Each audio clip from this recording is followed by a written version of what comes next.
Well, now it's the second announcement we have today, and please join me to welcome Marc Ramis to the stage. Marc is a member of the i4Kids Advisory Board, and he has extensive experience in creating biotech companies, 4 of them in pediatrics, Thebiotex, Gate2Brain, Aptadel Therapeutics, and Nineva Therapeutics. And today we're going to have a great scoop that I'm sure is going to have a lot of impact. So thank you, Marc.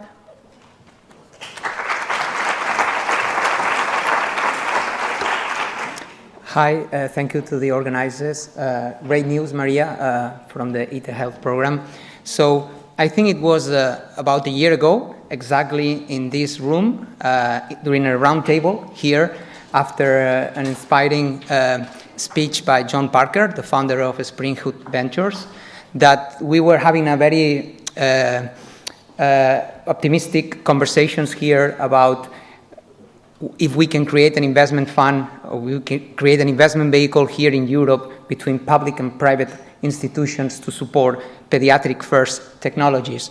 So we cannot imagine a better place than here today, a year later, that we can announce that, well, here we go, okay? We are building an investment vehicle that is going to be focused only on investing into companies that they have a technology that is going to pediatric first. So the first question that we ask by the time is why JANA? Why we should create an investment vehicle? And the reasons are very obvious. So if you think about philanthropy is doing very well, it's helping projects at academia at the beginning of the tech transfer. But there's clearly a lack of investment to commercialize that inventions, and that's precisely the gap that JANA is going to fill. So we are building an investment firm, a private legal entity to secure private funding to invest and connect with the healthcare industry. Another consideration is that if we think about in the US, this is already happening, okay? There's the case of Springhood Ventures, but more recently there are new funds that they are being created that they are only investing into pediatrics. For example, Next Step Ventures is raised $50 million to invest in pediatrician projects. And we think that JANA is going to be the European first investment vehicle to invest only in pediatrics. That is something that we have not identified yet in the ecosystem here in Europe. Oh, I have to mention that there's even a venture builder investment firm in the New Zealand called Cure Kids Ventures. So this is something that is emerging in other sides of the world as well. So what is JANA? Let me summarize JANA in 3 points. The first one is it is an investment firm, so we are going to invest into companies and exit companies as an investor. We are going to focus on early stage developments. We are going to be on pre-seed, seed rounds in Europe. We are also a company builder. Since this is a very early stage investment vehicle, we like to be hands-on on the companies that we are going to invest. We have the experience. We have been building already pediatric companies in the past. And our idea is to partner with the funders, with the academic institutions, to manage these companies once they are invested. And the third point is that our focus, so we are only investing in pediatrics. So through that, we are building a lot of value by the network that we are building with San Juan de Déu and as well with other children's hospitals around Europe and as well in the US. So our idea is to become the reference in Europe when you are thinking about creating a spin-out company with a pediatric-first technology.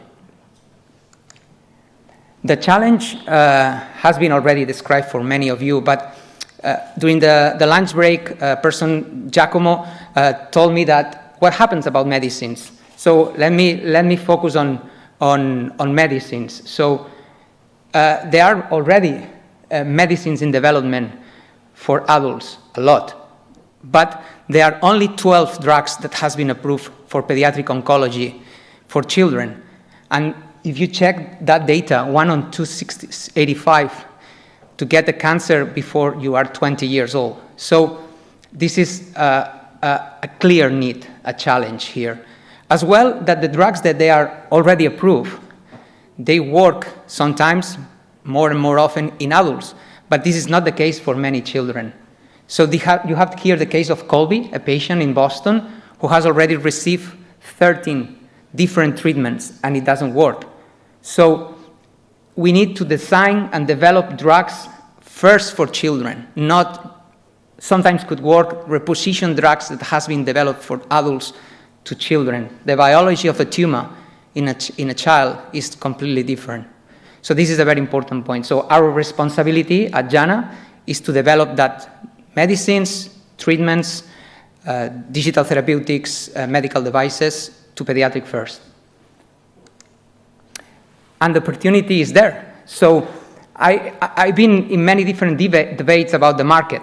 The market is small, the market, what I can tell is that it's a very niche market and it's very attractive and it's not as small as it looks. So we think that with appropriate development, this market is very attractive for companies, especially for startup companies. We are not here thinking about creating unicorn companies. As well, the business model. So if we think about, instead of developing technologies that has already been developed by adults, I like a lot the example from James about the device this morning, and then try to reposition that technology into children. Here, the business model is the other way around.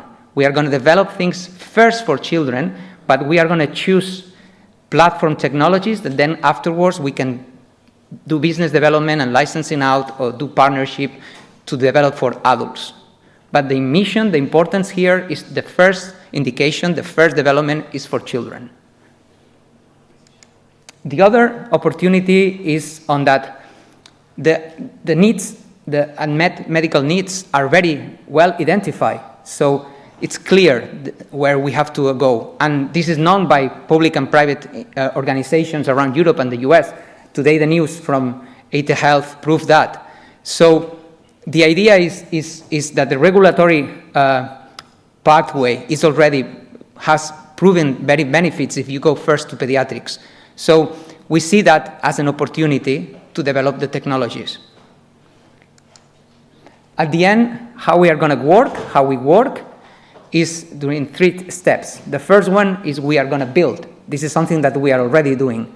We are scouting projects around Europe that are very interesting technologies, platform technologies that are able to create a spin-out companies, or they are already launched as a spin-out companies and they are in pre-seed to seed rounds.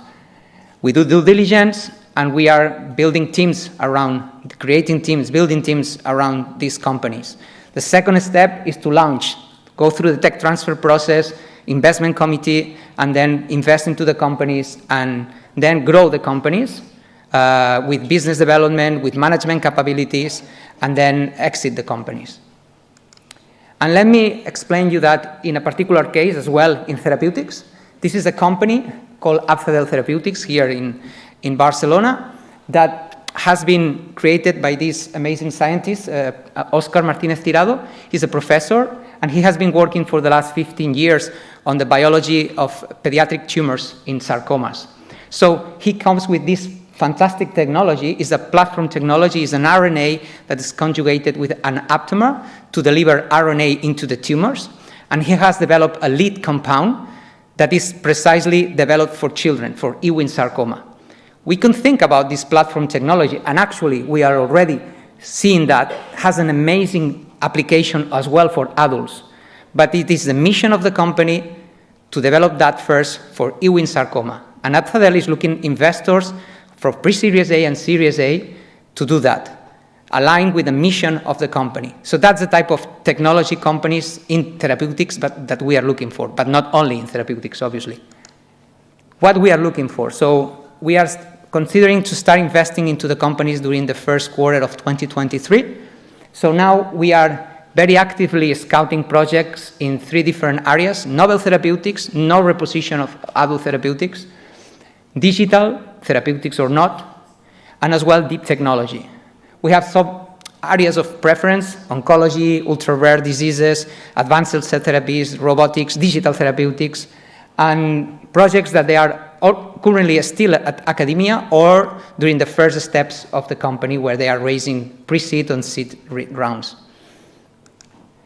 The team of people here is really enthusiastic with the idea. We are going to make some announcements in the coming weeks, month about the team, but basically there are three types of people here. Company builders, people that we already did that, and we are going to do it again. Companies around pediatrics and as well about biotech in general.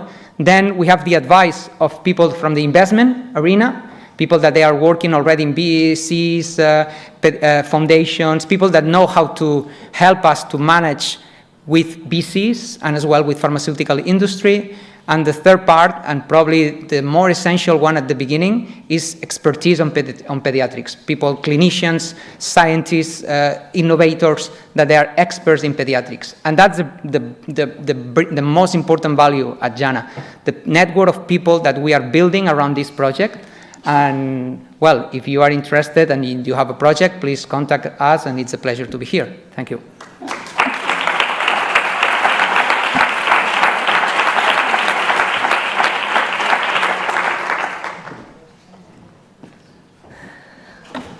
Thank you, Marc. It's great to see that last year the main focus of the Pediatric Innovation Day was the lack of investment.